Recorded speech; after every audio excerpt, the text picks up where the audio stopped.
Chief! Ha? Parang hindi mga ibang bagay yung sinisira niya dito.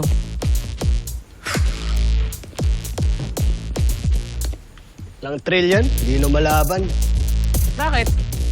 Hindi rin naman na malaban yung mga bagay na sinisira niya. Kahit ka pa rin.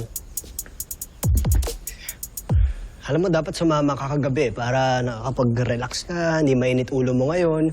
Alam mo, Galo, marirelax lang ako kung hindi pasaway ang mga kasama ko.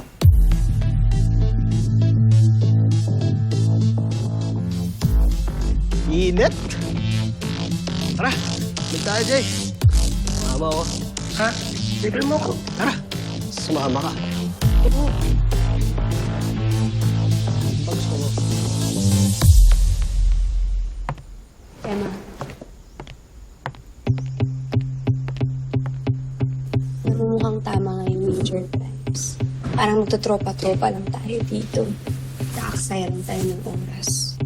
Ha? Ano naman?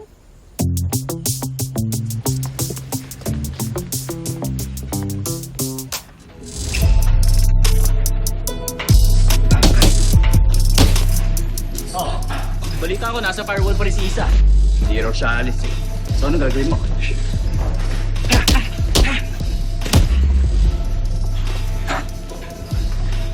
Sa kailangan lang uli pumalpak ng firewall. Para si Chief na mismo tatanggal kay Isa.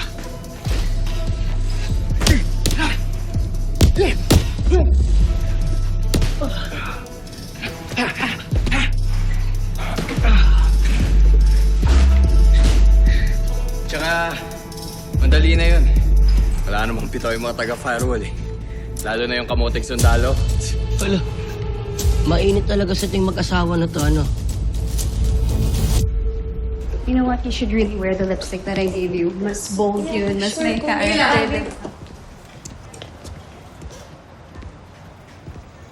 Look, I know you don't like me, okay? I don't even know you that well to know if I like you or not.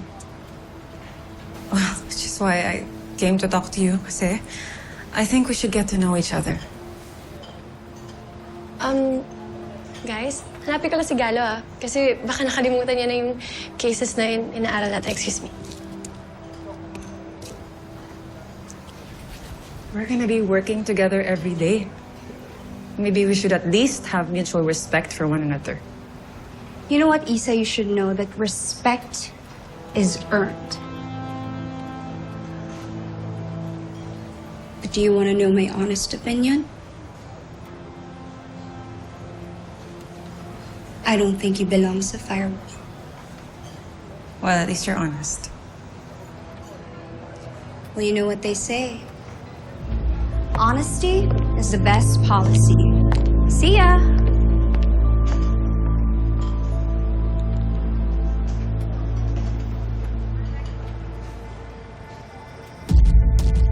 Pre, galing mo Next ako.